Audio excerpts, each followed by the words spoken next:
et aujourd'hui on va parler de Ghost in the Shell de Rupert Sanders.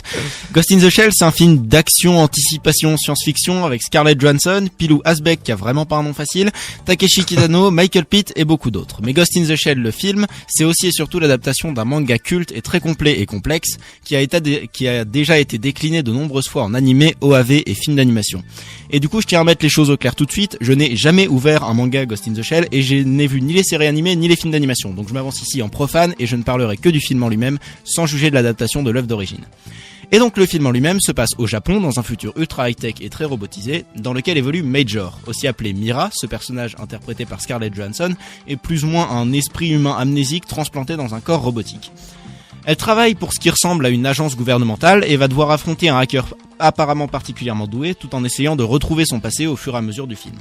C'est pas mal, honnêtement j'ai trouvé le film plutôt sympa, mais c'est pas pour autant que j'ai rien à lui reprocher. Mais commençons par le plus évident, c'est beau. Le film est vraiment vachement beau, les plans sont vraiment tous plus classe et stylisés les uns que les autres, avec des ralentis, des jeux de lumière, ce genre de choses.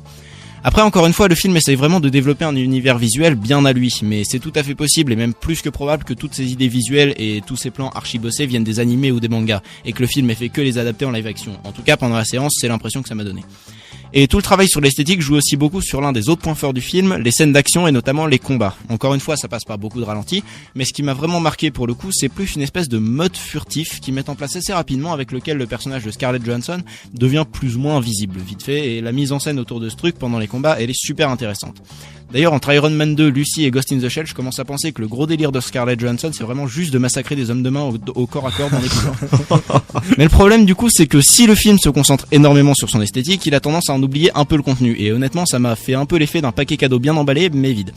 Les acteurs, à part Scarlett Johansson, et encore, ils sont vraiment pas dingues. Il y en a même un ou deux qui jouent carrément très mal. Le scénario est plutôt sympa, mais on a un peu de mal à rentrer dedans, dans le sens où on s'en fout un peu d'où elle va tant qu'elle tape sur des gens, ou à la rigueur qu'elle leur tire dessus avec des gros flingues. Et ça, c'est assez dommage.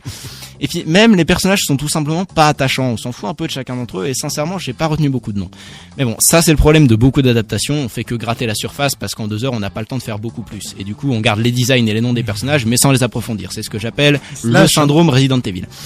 Et par contre, il y a un vrai problème dans ce film, et je profite de cette chronique pour faire remarquer que c'est pas normal. Le film se passe au Japon. Pourtant, la très très large majorité du casting est américaine, héroïne incluse. Alors certes, pour Scarlett Johansson, ça peut s'expliquer parce que dans le film, c'est un corps synthétique, cybernétique, donc éventuellement, ça peut être un robot type américain, on sait pas. Mais ça vaut pour pratiquement tout le reste des acteurs, que ce soit les antagonistes ou les protagonistes.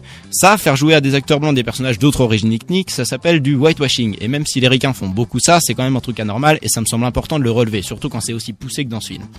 Au final, je pense que le film Ghost in the Shell peut être vu comme une vitrine qui essaye de mettre en avant les aspects les plus vendeurs de son matériau d'origine. C'est rien de dingue, je pense qu'il marquera pas trop les esprits, mais ça reste un blockbuster qui a vraiment été chercher des visuels et un univers bien spécifique au monde du manga et de l'animé. Et peut-être qu'il aura le mérite d'avoir intéressé des gens à cette culture. En tout cas, je l'espère grandement, et pour cette raison, je ne peux que vous conseiller d'aller le voir, parce qu'au pire, vous aurez passé un moment sympathique devant un blockbuster américain un peu original, et au mieux, ça vous donnera envie d'apprendre à connaître l'œuvre d'origine et qui sait, peut-être la culture manga en général. Merci Loïc et bravo.